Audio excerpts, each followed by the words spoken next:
हालात बड़े अजीबोगरीब हैं जनाब फजील साहब। सुना है बहुत ज्यादा परेशान हाल हो चुके हैं डोनाल्ड ट्रंप। इस वक्त अब गिड़गिड़ाने जैसी हालत हो गई है, उनके गले में एक हड्डी की तरह फंस चुका है। तो मिडिल ईस्ट के इन हालात के बारे में आप क्या कहना चाहेंगे? देखिए, अब तो कोई बात नहीं, अब तो सब चीजें नॉर्मल हैं, अब परेशान होने की कुछ जरूरत ही नहीं है। प्रेसिडेंट ट्रम्प तो अब सरेंडर कर चुके हैं। अब उनको परेशान तो तब थे जब जंग जारी थी, तब ये लगता जी। था कि आज रात में कौन सा जहाज डूबेगा, कल कौन सा डूबेगा, आज हमला कहाँ होगा, कल हमला कहाँ होगा। अब तो प्रेसिडेंट ट्रम्प सारी चीजों को मान चुके हैं, ईरान को भी मान चुके हैं, उसके न्यूक्लियर प्रोग्राम को भी उन्होंने पीछे हट गए, स्टेट ऑफ हॉर्मुज भी खाली कर दिया, नेतन्याहू को गाली वाली भी दे दिया और नेतन्याहू से कह दिया कि हमारा तुमसे कोई मतलब भी नहीं। लेकिन नेतन्याहू का आने वाले टाइम में अगर वो जिंदा है तो, और नहीं भी जिंदा है तो जो उनकी जगह पे है वो हिटलर की तरफ जा रहे हैं। मतलब जो हिटलर का अंत हुआ जैसे, उसी तरह हमको लग रहा है कि इजराइल अमेरिका की बात न मान करके एक ऐसी भूल कर रहा है जो हिटलर तक उसको पहुंचा देगा। जो अंजाम हिटलर का हुआ, जो अंत हुआ, उसी अंत की तरफ इजराइल बढ़ रहा है। और इजराइल अगर नहीं माना या समय से नहीं चेता तो समझ लीजिए कि उधर हिजबुल्ला, ईरान, हुती, ये सारे लोग मिल करके इजराइल का क्या हाल करेंगे इसका अंदाजा आप लगा सकते हैं। और बहती गंगा में जब हाथ धोना होता है, उधर सीरिया और टर्की भी तैयार बैठा है, उधर सीरिया और टर्की भी तैयार बैठा है। ये तीन जी तो जी काफी थे, दो और हैं जो मतलब एक्स्ट्रा प्लेयर जो नहीं होते हैं, क्रिकेट उर्केट खेलिए तो जी जी। एक बेचारे बाहर बैठे रहते हैं कि कोई बीमार पड़ जाए या किसी को चोट लग जाए तो हम पहुंच के खेल ले, समझ रहे? तो वही हाल जो है इजराइल का हो गया है। इजराइल अमेरिका की बात नहीं मान करके अपने ताबूत में कील ठोकने का काम कर रहा है, और जो जंग खत्म होने के कगार पे है उस जंग को दोबारा वो भड़का रहा है, और इतना भड़का देगा कि फिर इजराइल को, अब तो मिसाइलें भी गिर रही हैं इजराइल के ऊपर, अब तो उनका डिफेंस सिस्टम भी खत्म हो चुका है। तो आप सोचिए कि इजराइल, अभी तो उनको लग रहा है कि हम निपट लेंगे, लेकिन आने वाला टाइम बहुत खराब है उनका। जी। क्या ईरान ने गिराया है या फिर कोई मैकेनिकल या तकनीकी खराबी आ गई? नहीं, देखिए, टोही विमान जैसे उनका जो जासूसी करने का काम ये लोग अभी भी कर रहे हैं, जी लेकिन ईरान जी ने अभी तक उसको एक्सेप्ट नहीं किया है कि उसने गिराया है, जी लेकिन वो गिरा है। हाँ, और उसमें पायलट भी मर गया है, पायलट भी जी एक्सपायर हो गया, शहीद हो गया पायलट। तो अगर वो अपने से गिरता या कुछ तो पायलट के बचने की संभावना होती है, लेकिन अगर कोई शूट किया उसको तो फिर पायलट के बचने की संभावना कम होती है। देखिए, जो एयरक्राफ्ट होता है ना, उसमें पायलट को हाँ एजेक्ट करने की सुविधा होती है कि कोई भी चीज होती है तो वो इजेक्ट कर जाता है, लेकिन जी हेलीकॉप्टर में वो सुविधा नहीं होती है। हेलीकॉप्टर में ऊपर तो पंख लगा है जो चल रहा है, अगर वहां से निकलने की कोशिश भी करेंगे तो इजेक्ट करेंगे भी तो वो पंख में लड़ जाएंगे। जी कभी जी चाहे कितना भी एडवांस दुनिया में हेलीकॉप्टर हो, वो पायलट के लिए खतरनाक होता ही होता है। और अचानक से कोई, जब हेलीकॉप्टर में चूंकि लो हाइट पे उड़ता है, बहुत हाइट पे नहीं होता है, लो हाइट पे होता है, तो बहुत जल्दी वो जमीन में आ जाता है। और खुद ही ज्यादातर पायलट हेलीकॉप्टर में दुर्घटना में बचता नहीं है कोई। जहाज में तो एयरक्राफ्ट के अंदर से बचने की उम्मीद भी होती है कि बहुत हाइट पे होता है, पैराशूट वगैरह से उतर सकते हैं, लेकिन हेलीकॉप्टर बहुत नीचे उड़ता है, ज्यादा हाइट पे नहीं जाता है,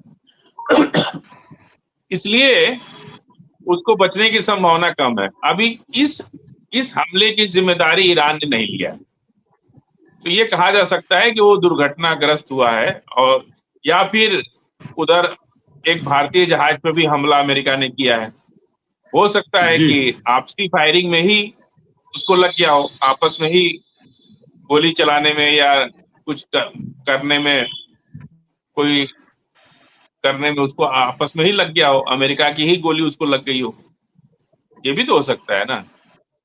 अब वो जो है, जो मालवाहक जहाज पर हमले हो रहे, कभी कभी तो खुद के हमले से भी अपने ही सैनिक मर जाते हैं।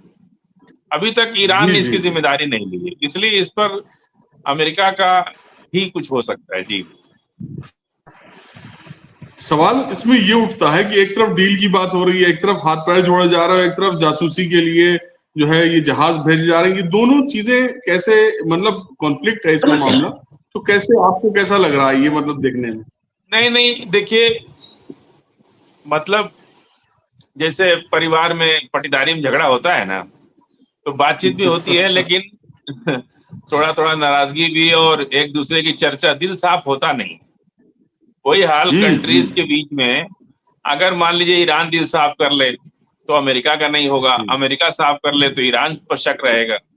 तो ये सब चीजें चलती रहती हैं, ताकि मतलब ठीक है बातचीत हो रही है, लेकिन बिल्कुल हम उसको छोड़ दें तो कोई भीतर का कोई हमला हो सकता है, कोई मतलब क्या बोलते हैं उसको, विश्वासघात हो सकता है।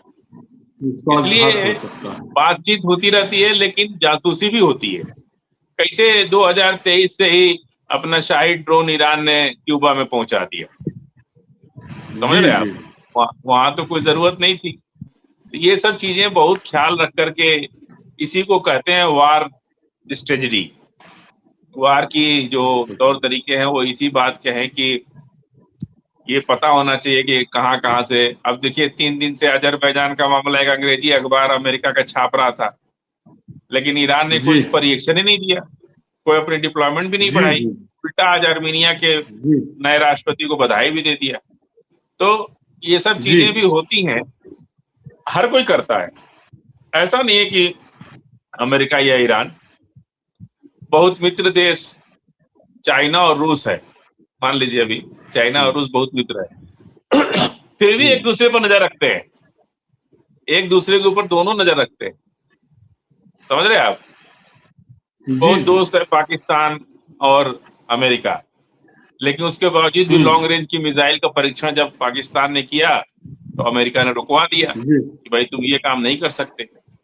अमेरिका कभी भी किसी को इस लायक नहीं होने देगा कि उसकी मिसाइल अमेरिका तक पहुंच पाए, लेकिन उसको ये नहीं पता है कि ईरान क्यूबा तक पहुंच चुका है। अगर लड़ाई हुई, और इसीलिए प्रेसिडेंट ट्रंप को खबर लग गई इस बात का, हम लोग का चैनल लगता है वो देख लीजिए, उनको खबर लग गई कि क्यूबा में जो है, क्यूबा के रास्ते हमारे ऊपर मिसाइल गिराने की तैयारी हो रही, अगर अभी नहीं संभले तो आने वाले समय में बहुत बुरी तरह हार भी होगी, नुकसान भी होगा, और क्यूबा के रास्ते हमको निपटाने की कोशिश की जा रही है। जी, आप बिल्कुल सही कह रहे हैं। यही ये जो आप कहते हैं कभी कभी कि शायद हमारा चैनल देख रहे हैं, तो मुझे भी कभी कभी शक होने लगता है कि साहब अब तो एआई का जमाना है, हिंदी को कन्वर्ट करके लोग सुनने में आसानी है, तो कोई दिक्कत ही नहीं है, किसी भी लैंग्वेज को आप कन्वर्ट कर सकते हैं, सुन सकते हैं, तो हो सकता है कि आपकी बात वहां तक पहुंच रही हो। अच्छा, सुनने में आया है कि ईरान और इजराइल के बीच जो झड़प हुई अभी ये 2 दिन पहले और कल तक, तो इसके बीच में अमेरिका ने मदाखलत की, पूरे मार हंगामा है पूरे में सोशल मीडिया में, और दोनों बात करके दोनों को लड़ाई के लिए रोक दिया, बोले भाई अब तुम लोग खामोश हो जाओ। तो इस बात में आपको कितनी सच्चाई लग रही है? लेकिन इजराइल मान नहीं रहा ना, इजराइल कहाँ मान रहा है? इजराइल तो कह रहा है कि हम अकेले लड़ेंगे, लेकिन लड़ेंगे जब तक कि, देखिए मैंने कहा कि कम से कम 1-2 साल तो भी लगेगा। इस पूरे प्रकरण को सही तरीके से ठीक होने में 1-2 साल लगेगा।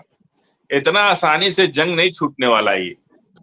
ये पूरा मोर्चा पकड़ लिया है, और ये सारे लोग मिलकर ईरान को पीछे ढकेलना चाहते हैं, और ईरान इन लोगों को पीछे ढकेलना चाहता है।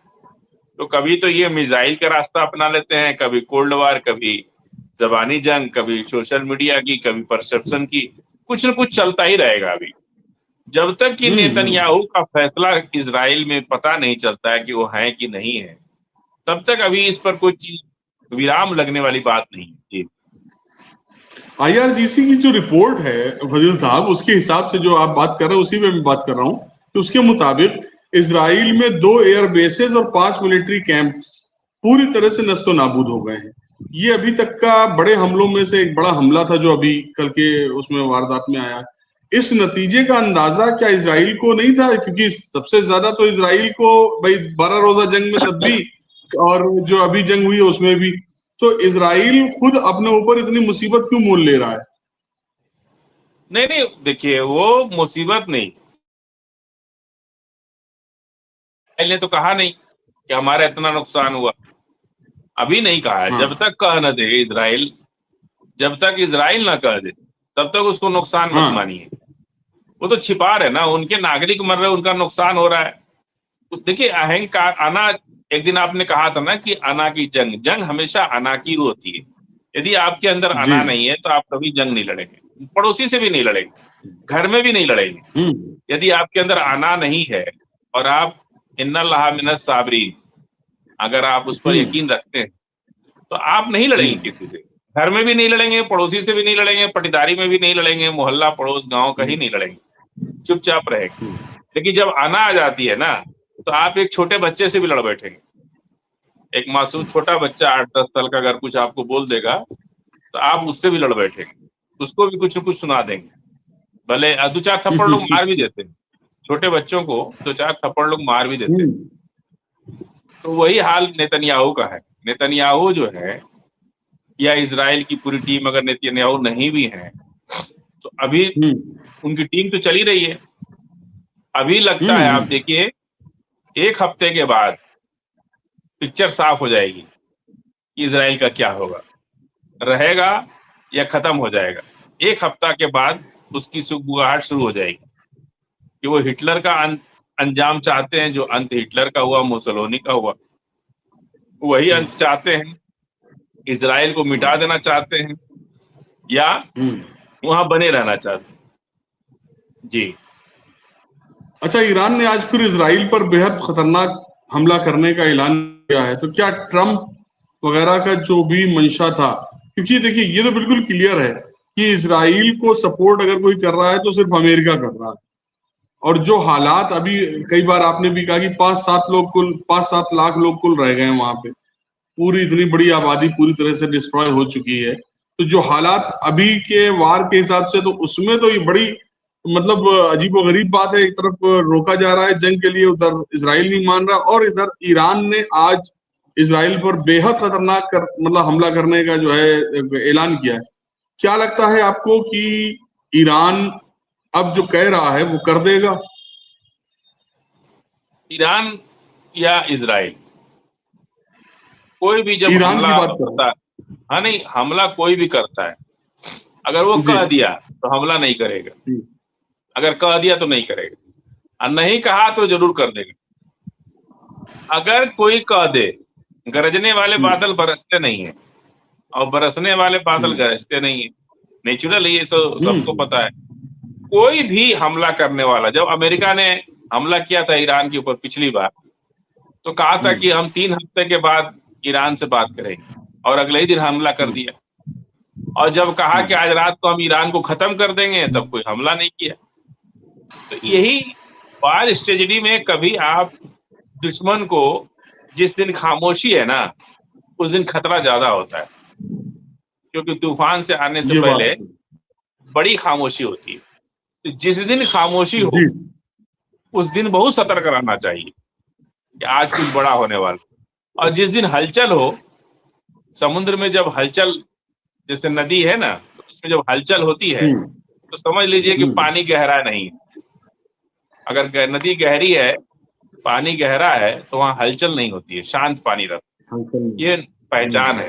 तो ये अभी कुछ होने वाला नहीं है, कोई भी हमला नहीं करेगा। ईरान तो अपने से कभी करता भी नहीं, जब इजराइल करता है तो ईरान पलटवार करता है। कभी भी ईरान ने कभी भी पहले हमला नहीं किया अभी तक के इतिहास में। जब इजराइल करेगा तो उसका पलटवार जवाब देगा ईरान। जी। अच्छा, अगर रूस की तरफ देखिए, आज एक वारदात और हुई है कि रूस ने यूक्रेन पर बड़ा धमाकेदार और खतरनाक बमबारी की है। बताया जा रहा है कि 10 यूक्रेन के एयरबेसेस खत्म हो चुके हैं, बहुत ज्यादा हाई रैंकिंग मिलिट्री ऑफिसर्स भी मार दिए गए हैं।